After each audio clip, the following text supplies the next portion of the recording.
Hey folks, welcome back to the Portable Gamer. Welcome back to European Truck Simulator. Welcome back to Bergen. And so I was able to get some doubles going. Wow. Yeah, end of last episode. Let's get it, let it fired up here. There we go. Let's get her fired up here. Let's get some, let's see, we've got all kinds of lift axles. Let's get these up for the moment. And these are going to stay down. Okay, so the lift axle on the rig is down. Lift axle on the trailers is up. Here's what's going on. These are the... Yeah, we do need to sleep. This is going to be an interesting trip, and I think I may have... Well, we'll see how it goes. So, end of last episode, I wanted to buy some doubles. And I couldn't buy the Reefer doubles because we weren't level 15. But what I found, and I don't know if this is a glitch or just something that hasn't been addressed yet, or if it's intentional. These are Kraker. These are a mod buyable trailer, a mod ownable trailer. I was able to buy them as a dry box at level 14 where we are, and then after I bought them, I was able to go into the trailer configurator and add the Reefer to them, even though we're not level 15. So I don't know if that's a feature of the game, or if that's just something that, like I said, that hasn't been fixed yet. These are really big, and we need to sleep. So we've got, I wouldn't say we've got trouble, but we've got some challenges ahead of us for sure. So let's get rolling. It's raining, so let's get some lights on. There we go. And yeah, what we're gonna have to do is find a place to sleep where we can get these things in. And we're also gonna have to be extremely careful with them because it's Scandinavia, but roads are pretty tight in Europe. And I don't like hitting things.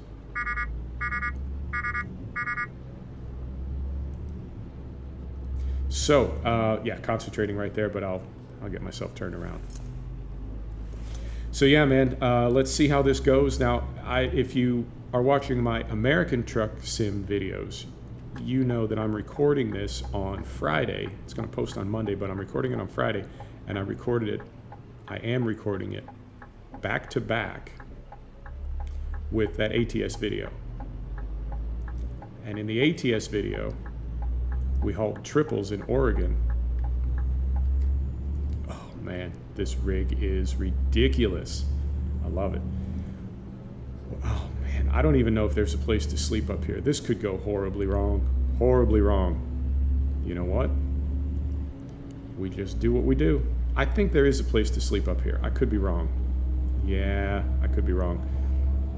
Well, I don't know. We'll just do what we can. If it gets bad enough, I hate to do this. If it gets bad enough, we will turn off fatigue simulation and just do it that way. I don't know. I hate doing that, but we'll see. We'll see. I think there are a couple places to sleep up here.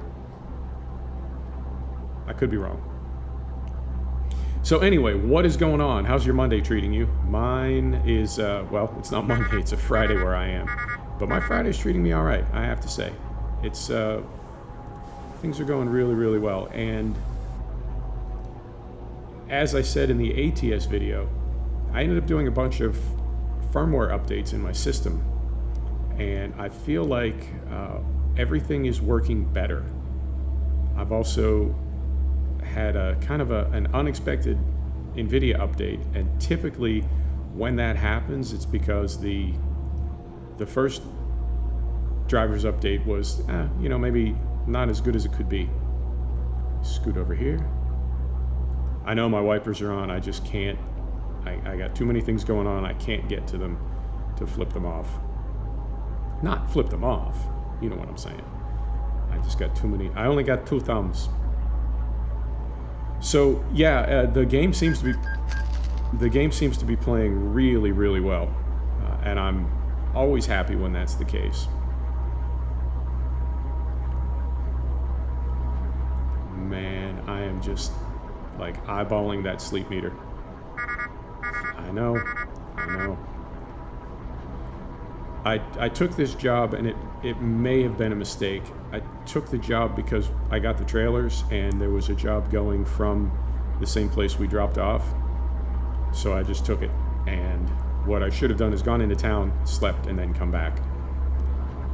But there was... Now, the reason we're taking this to Kristiansand, there was a job going to Denmark, but I learned my lesson back in the day with long trailers and ferries. Particularly, I think it's safer with base game trailers or DLC trailers, but I know with aftermarket trailers, there are some ferries where when you sort of spawn in on the new end, I mean, you know, you don't really get on a ferry. It's just how do you want to say it? Like, it's just scenery. And it's got triggers and everything like scenery has. But you spawn in like half through a wall, and the trailer just bounces around until it's got 100% damage. So I'm super careful of getting on ferries with long trailers ever since then. And oh man, oh, this is dicey. I want to say there's a fuel stop up here or like an overlook. I really think there's a place to sleep leaving Bergen. I hope there is. If there's not, we have got problems. But anyway, there was a job going to Denmark, which is still, I guess, still counts as Scandinavia, so you can have these big trailers. But I was leery of, like I said, clipping through the wall and taking damage. So I just kept us on the mainland, kept us off the ferry, and we'll see. We'll see how it goes. Mostly I'm worried about sleep right now. Yeah, this is what happens when you get too aggressive, when you get too enthusiastic, you know? But either way, we'll deal with that when it comes. In the meantime, I think the game is looking great right now. I think some of those firmware updates that I did on my system are really helping out, because I think the render is fantastic. We have Reshade and SweetFX turned off. I think that's helping a little bit as well. And we are running Grimes early autumn, and with the leaves and everything, it's just, I couldn't be happier with the way the game is playing right now. Oh, there's my first dozing off. Okay, we get like what, 2 of those, 3 of those? Oh shoot, we got to go through the roundabout in the mountain as well. Oh, this is going to be exciting. Exciting and a little bit terrifying, I must say. But we'll be all right as long as we can sleep. That's the thing. I don't want to turn off fatigue simulation. You know what I mean? I don't want to throw in the towel, but we got trouble on the whole fatigue thing. I screwed up. We'll figure it out. But this is my next problem to solve right here, is getting through here. If we can get up here before he comes around, because we got to go this way. Yes, thank you, sir. We got to go this way, and then this way. Make it. Made it. Okay, that's one. There's one more, and the next one in the other, because we're going to go across the fjord, and then we've got another roundabout, and I feel like that one is the worst one, because going to Kristiansand is not the same as going to Oslo. So we're like, the one we just came through, we basically made a right turn, and I feel like going to Kristiansand may be the same. We'll just make a right turn, but if we have to go all the way around that thing, that's going to be we'll deal with it when we get there. Next time we doze, I hate to do it, but I might just have to go into the menu and turn off fatigue. Oh man, I'll wait as long as I can. That is like absolutely cheating, and I hate that. What are we doing? 0 minutes. We need to be sleeping like right now. Okay.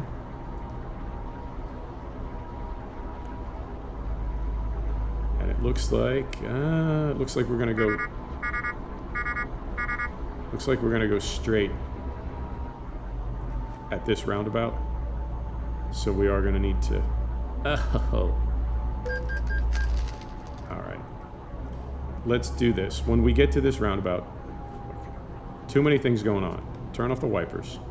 Turn off the wipers. And then up here, I'm going to stop. This is really bad YouTubing. Stop back here. Okay. Sorry about this. So let's go in here. Let's go in here. Let's go in here. Yep. Sorry, man.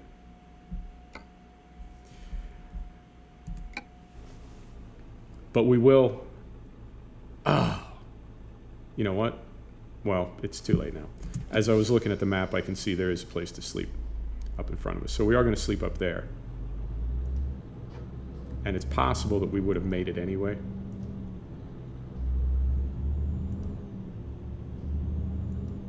So let me see now if I can do this. Problem number twice. So we want to go all the way out here. And then we want to go back here.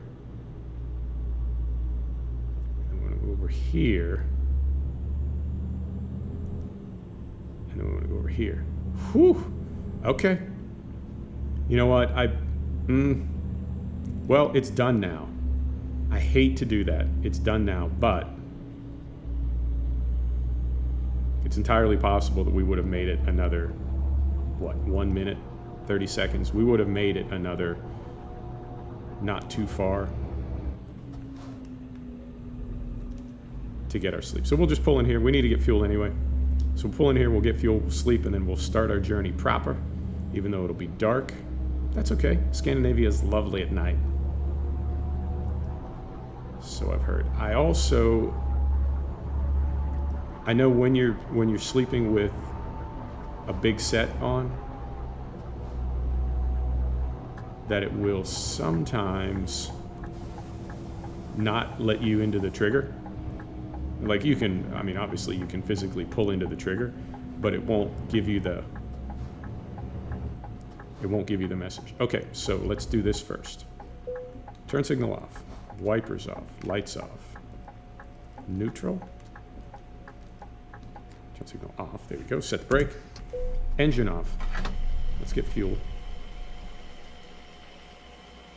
Is it just me? Man, I love this game. I love it. I don't know what it is about it, but it is like absolutely hypnotic. I love it. Okay, and we're gonna go back in here. We're gonna turn on fatigue simulation. And it doesn't reset, by the way. I don't know if you know this, but you can't turn it off and turn it back on and then you're all rested up. When we turn this back on, we will be exhausted. But that's okay. So, let's see if it gives us the trigger.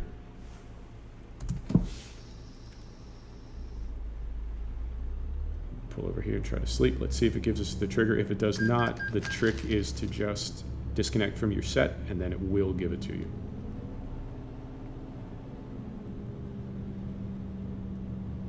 Tell you what, man, if you pulled into this gas station late night and saw a truck just like sprawled out all over the place, you'd be like, what is this a-hole's problem? I know. Okay. It's not going to give it to me, I don't think, so the trick is, let's pull up just a little bit more and see if it gives it.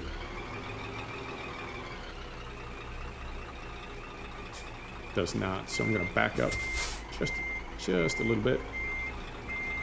Not too far because we'll jackknife. We're going to unhook.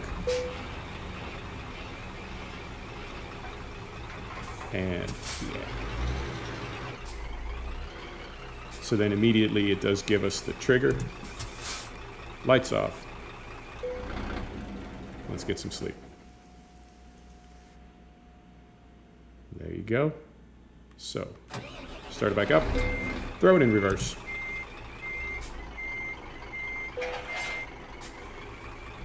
Get hooked up. Beautiful. Back in cab. Whew, that was exciting. But you know what? Sometimes that's the way things work out. Brake is off. Here we go. Stick my head out the window, no traffic. All right, so we're going to be going through these mountain roads at night. How exciting.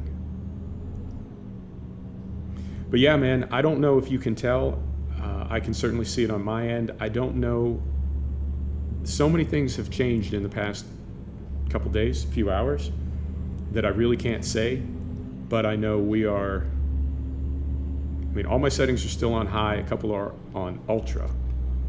And we are capped at 60 FPS, and we keep knocking on 60 to 61. So we would be well over 60 FPS. And this is at night with lights on, with everything on high.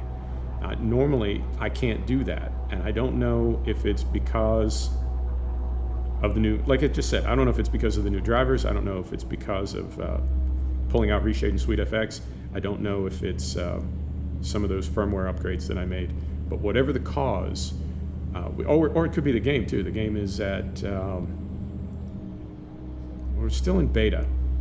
And the reason I'm confident we're still in beta is I have not seen a release date for Beyond the Baltic Sea. And if the ETS side is anything, if the ETS side is anything like the ATS side, virtually the same day that they come out of beta is the day that they announce the release date for the DLC, which is, I mean, obviously it's done.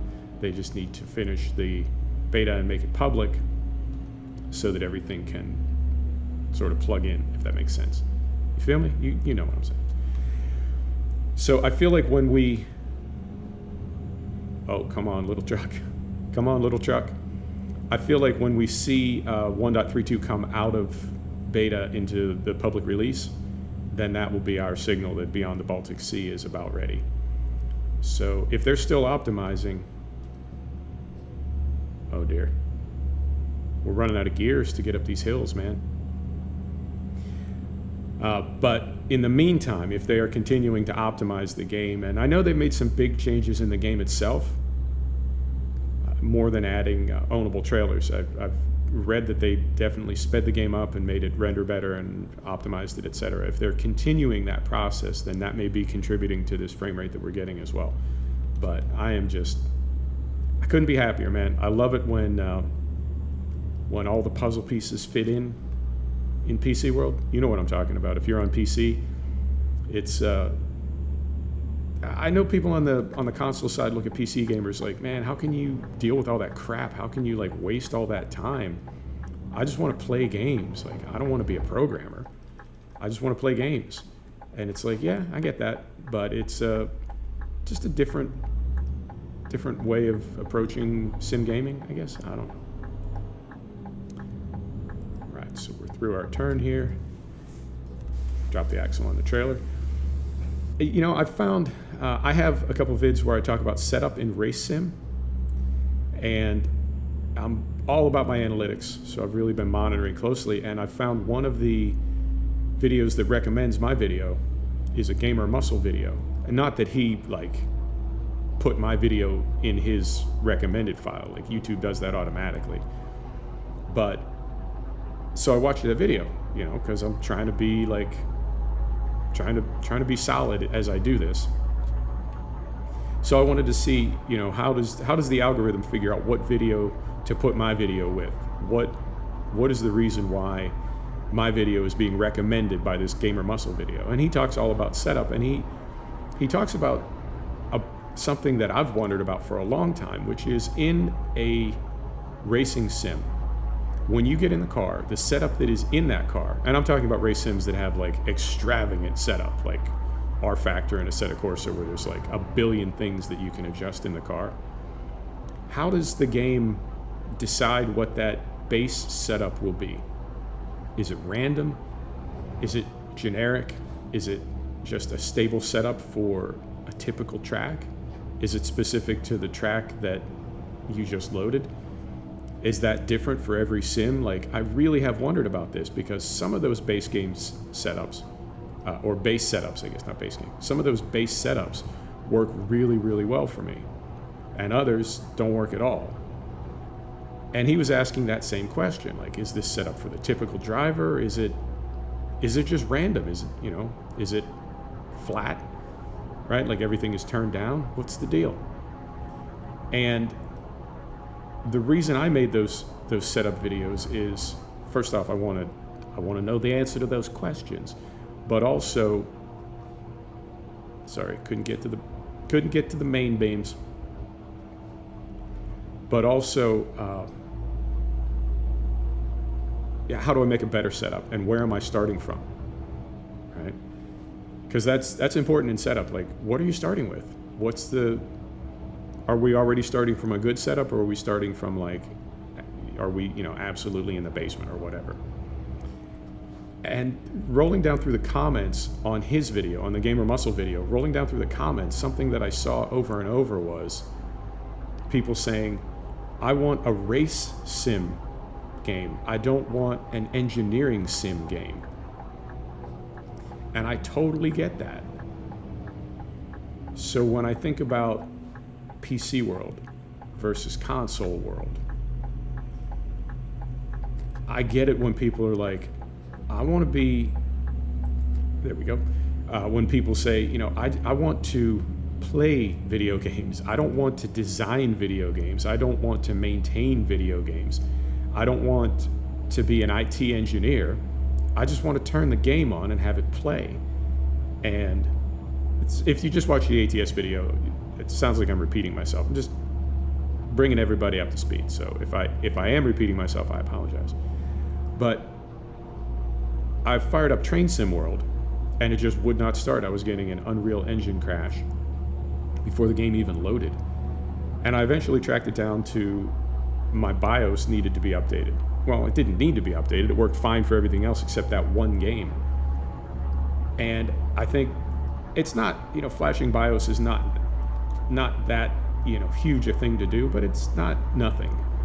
And I think for a lot of people, that might be it for Train Sim World. And you do see this on threads. People are like, oh, I got that game a couple years ago. It worked for a while, and then it just quit working. And it's like, well, what did you do? And they didn't do anything. They stopped playing that game because they couldn't get it to work anymore. So I understand like why people would shy away from PC for that reason. I'm not trying to talk you into, PC by any means. But I can understand why people would shy away from it. And seeing that Gamer Muscle video and reading those comments, I think that really encapsulates it super, super well. Is I want to drive race cars. I don't want to build race cars. And even in the video, Gamer Muscle, I don't know the guy's name, I just call him Gamer Muscle, but he says, you have people to do this for you in real life. Like if you're a race car driver, you have an engineer, you have a crew, and you just tell them what you want the car to do, or they pull telemetry and figure out what it is or is not doing, and they take care of that for you. So I really think, and I mean, you could set it up maybe so that so you get, additional points, maybe, I don't know. Yeah, there's modifiers for everything when you get into career mode, that, the harder the AI is, the more points you get when you win or finish well, right? Or, there's development programs. So maybe you could set it up like that, where if you use the engineer, it takes away a certain percentage of your win points. Or if you don't use the engineer, it adds a bonus or something. So you don't have to use it, but it benefits you if you do. But for the people that can't use it, because some of these, man, like iRacing, at least in Assetto Corsa, when you go into the setup, it's got hovers on all the adjustments that tell you what they do and how it will affect the car. Now, something to be aware of is, as sophisticated as race sims are now, all these things affect everything else. So if you adjust caster and camber, it's going to affect your tire temperature, and you may need to compensate for that by adjusting pressure. Oh, really? So it's not as simple as the car isn't doing this, well, just change this. You've really got to be mindful of how everything affects everything. And that's, if you're a certain type of personality, that is super, super awesome. And if you're a different type of personality, it's like, man, what are you trying to kill me or something? Come on, I can't deal with all this. And those are both valid approaches to sim gaming. So when you get into something like iRacing, it doesn't even have that hover. Like, it just assumes, the developers just assume that you know how to set up a race car. And it's I get it. That's why I made my setup videos, and it seems like that's why Gamer Muscle made his video, is that it sort of puts you on the outs if you can drive the hell out of a race car, but you don't have that ability to set one up. You know what I mean? Particularly in iRacing, where there's really no help coming from the game, to the point where people buy setups from professional sim race car engineers. And when I say professional, I don't mean like professional, like the definition of the word means you derive 100% of your income from that activity. And I don't mean it like that. I'm not suggesting that anybody makes their entire living designing or selling setups for sim race cars. I don't mean it like that. But that there are people out there that, like, yeah, that's what they do. That you tell them what you need and they'll set up your car for you. And then there's Virtual Racing School, which is a kind of a piggyback app for iRacing, where you can pull a ton of telemetry and see where you're fast and see where you're slow.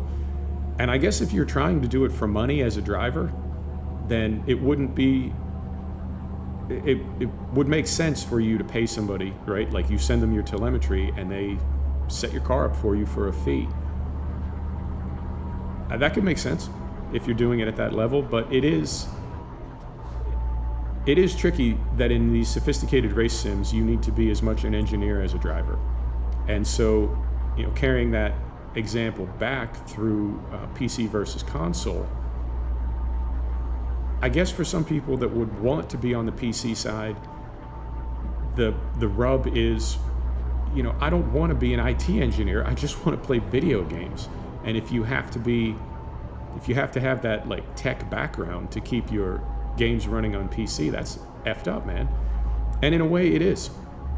It really is. And as I said in that American Truck Sim video, Train Sim World not working, I hadn't done anything wrong. I hadn't changed anything. I hadn't fixed anything. Something changed somewhere in the system, and it was something beyond my control. It was either a Windows update or an Unreal update, or something happened, and the game broke. And I tried everything. I reinstalled the game multiple times. I reinstalled Steam multiple times. Like, I did the whole, all the basic steps that we're supposed to do. And I was about out of options. Like, I was almost at that place where it's like, okay, I guess I just won't play Train Sim World anymore. I guess I just won't play this game that I bought and own. And that's a frustrating feeling. And you think, apply that to any other consumer product, right? Like, you buy a car, and I don't know, the industry switches over to a new type of fuel, right? Gas stations only sell this new type of fuel now. Well, that type of fuel is not compatible with your car that you bought and own. And it's like, well, what do I do? No, nothing. You can't get the fuel that you use, and your car won't run on the only fuel that's available. I guess you just have to park the thing. And people wouldn't stand for that. Like, no, man, this is my whip, right? That ain't cool. Or if I don't know, if Ford had a new electronic engine management system that automatically flashed to the ECU in your car, and it just stopped running. Oh well, sorry, that's the system we're using now. And it's like, no, man, but what about me? What about my car? So at that point, then you need to put your glasses on and figure out a way to make your car run again. People would not stand for that. They absolutely would not. And yet that's the place where we are, not just with gaming on PC, but with all of PC. Like, you really don't have control of your own computer anymore, or your phone. And you hear every year or so there's a scandal where you find out that, what was it, Apple was like throttling older iPhones to encourage people to buy new ones. And their excuse was, well, we needed to concentrate the resources of the network on our newest and best customers. Okay, that's total BS, but it fits, right? Like, we can make it work, we can make that hang together, but that's total BS. You were throttling old customers to make them say, my phone sucks now. It's not nearly as fast as the new ones, and then you go get a new one. And you have no control over that as a consumer. So I get why people are kind of scared off PC, and I don't blame them. And you know, I'm at the I have a strong IT background, hardware and software, and I can write code, and I can do all of that stuff. And I'm still at the point where I just don't have the bandwidth in my personal life to stay current on things enough that I can continue like actively maintaining my machines at the level that I could, say, 10 years ago. I just don't have the time to stay current on everything because there's so much going on out there. And it's like anything, you know, it's when I was doing it for a living, it was much easier to tell a client or to tell my boss, like, I got to go to this conference in Boston that's going to cover, you know, some new protocol, something that's happening. I have to go to that because we need to stay competitive. Okay, we can sort of justify it, but I'm not going to conferences now just on my own so that I can stay current with what's going on. Moment. Concentrating. Focusing. Okay, we got it. You know what I mean? So I'm just going to fall behind, and I don't know where I'm at with that. I mean, part of it I think is just like how things work out, sir. Thank you. Part of it is just how things work out, but on the other hand, it totally sucks that we are really at the mercy of tech companies, and we're so dependent on these technologies. I got a new phone a while back. I switched from, I upgraded my Galaxy to the latest and greatest, like you do every year now, like we all do, even though we don't need to. It's just fun, and that's what we do. And the kid at the store, I said, you know, I've done this at home with the Smart Switch, I think Samsung calls it. I've done this at home, and it duplicated everything, every app, every password. Like, it cloned my Galaxy onto my new Galaxy. And you got to put your password in about 87 times to make that happen. But it, for real, it just 100% clones you over, including passwords, everything, apps, everything. And he was like, oh yeah, it'll do it in the store with NFC. Smart Switch via NFC. And I'm like, okay, that's cool. Are you sure? And he's like, yep, I'm absolutely sure. So I do it. It takes my wallpaper over. It takes my wallpaper over. So he holds the new phone up and he's like, see, I told you. And I'm like, okay, well, I mean, that's wallpaper. I appreciate your enthusiasm, but that's just a wallpaper. And he's got the sale, and he's got my money, so off he goes. He's lost interest in me. He's helping somebody else out, and I'm just standing there at that little bar thing, kiosk, whatever you want to call it, waiting for my phone to restart like 5 times, and it does. And sure enough, I fire it up, and really all it took over was the wallpaper. And I'm like, this is kind of a problem for me. And he says, why? And I'm like, well, for one thing, I've got Uber loaded in my phone, and Uber is how I got here and how I'm leaving. But right now, I don't have Uber, so I can't call an Uber. I have to like install Uber and link it to my PayPal and do all that crap.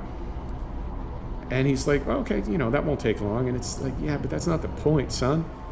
It's not that it won't take long. It's that you sort of, well, either you lied to me or you don't know what you're talking about. But bottom line, it's not like you can just take somebody's phone away from them and then they're okay. Like, it's fine. I'll sort it out. Yeah, eventually you'll sort it out, but we really rely on this technology.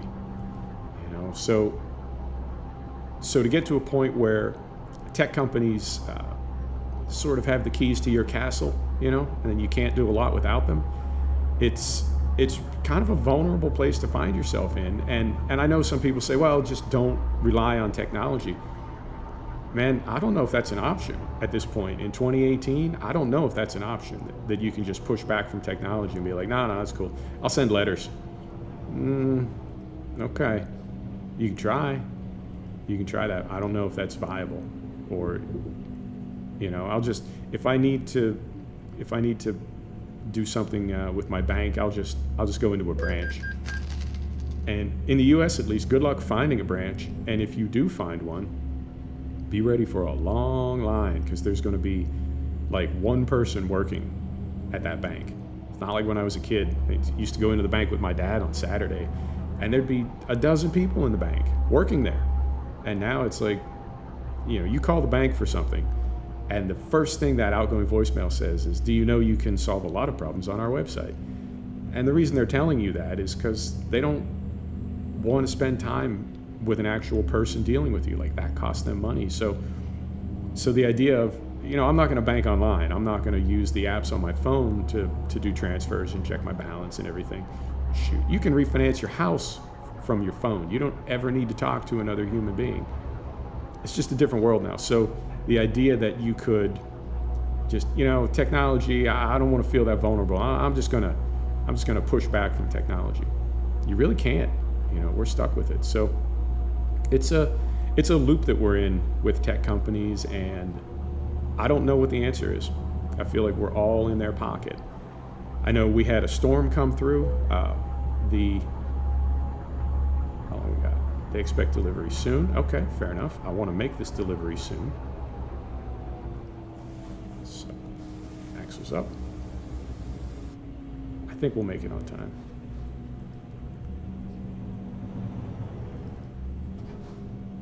I think we will. I hope we do. So we had, I'm in North Carolina right now, and we had the remnants of Hurricane Michael come up from Florida. And I'm at an Airbnb. Power went out a few times, internet went out a few times. And we had some trees down in the yard. It's not my yard, it's the host's yard, but there are some trees down. Not a big deal. But every time the power goes out, in the United States, power is a regulated utility. People can't really live without power. Power, water, regulated utilities. Telephone is a regulated utility. And I know some people push back on that. There's a certain conservative or libertarian mindset that pushes back on the idea of regulated utilities. And I take no political stance on that. I'm just making the observation that there are some people that don't like the idea of utilities being regulated. They think it should all be free markets. That's cool. That's cool. We can talk about that. But internet is not a regulated utility, which is fascinating to me, because I think for a lot of people, like, you can't really exist without clean water in the United States. And as I say that, like, I realize there are a lot of people all around the world that don't have access to clean water. So I'm not, I understand how lucky I am to live in a wealthy Western democracy and have access to clean water. I get that. So when I say, you can't live without clean water, I fully recognize that there are people that do, and that sucks. But we're working on it. Anyway, you can't really, like, if your water goes out for a week, it's not like the water company tells you, just figure something out. But the same thing does not apply. Wow, that's really, really pretty. Hell yeah, love this game. But the same thing does not apply to internet. If your internet goes out, it's like, we're working on it, whatever. Like, whatever, man. I can't function. I can't work without internet. And it is not a regulated utility. Now, some of the pushback from a lot of people, the reason they don't want it to be a regulated utility is freedom of speech and anonymity. That if it did become a regulated utility, would, say, a journalist, as an example, would a journalist be able to communicate with somebody anonymously? Porn is a big thing. Like, okay, maybe we don't want to talk about that on a family-friendly channel, but there's a lot of pornography on the internet, and I think for a lot of people, those two are kind of intertwined, right? Like, don't take my porn away. And if you regulated the internet, if it became a regulated utility, what would that do to the volume of pornography that moves over, at least in the United States? What would that do? Would that, you know what I mean? So it's a big question. I don't know what the answer is. I know that for me, I feel lucky that I'm able to apply the fixes that I apply to keep my technology up and running, and I totally understand why people go to Apple. The joke that, because I run, at the moment, I don't have any Linux boxes, but I have been a big Linux fan in the past, and I've done dual boot systems. I've done, actually had an Intel Mac years ago when they were making Macs with the Intel chip. I had one that was a triple boot system. I could boot Mac OS, Windows, or Linux. That took a little doing, but point being, PC people and Linux people, the joke that we have about Mac users is Apple is the computer for people who really don't understand computers. And that's a funny joke to make, but the past couple days have been one of the first times in my life where I've sort of understood that technology is getting to a point where, like I said, I'm no longer able to keep up, even though I'm keeping up pretty well, but at the same time, like, it's getting to be a handful. So I understand why people throw their hands up and say, you know what, I'm just going Mac. I can't do this anymore.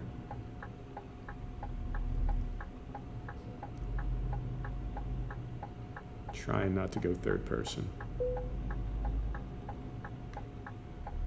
We're gonna make it. Gonna make it there. Are we? Did we? Oh, we did not. Okay. Cover your ears. I don't even know how we're going to do this now. We can get to the trigger that says skip parking. But with that being, yeah, with that dolly back there, we're just going to jackknife the hell out of this thing. I'm going to give it one more try, and then we'll have to auto unload, because it's just, you see what I'm saying? Like, I don't know if I could have swung that wide enough, or if it's just, like, not possible. We'll take one more swing at it.